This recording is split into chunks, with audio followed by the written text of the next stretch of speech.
mưa ấy kì xa thụ được ta môi ạ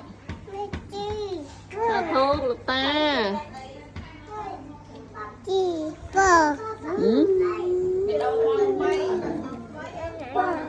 ta nè hết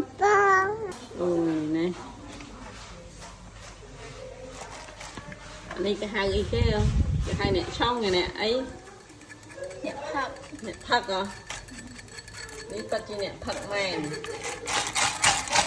nè nè thật mình đi nè thật à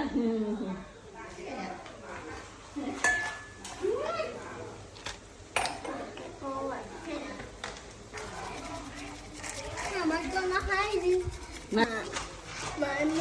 muốn chị học hay là em học tiền học trực tiếp hay cùng học bằng tiền hay là trực tiếp mà em một học tiếp hay là mình học tiếp mình qua rồi stop sana mình phải cái cho bắt chân chị sợ giờ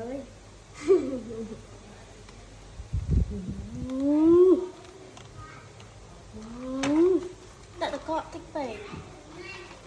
bà ơi mình đi nhắm đi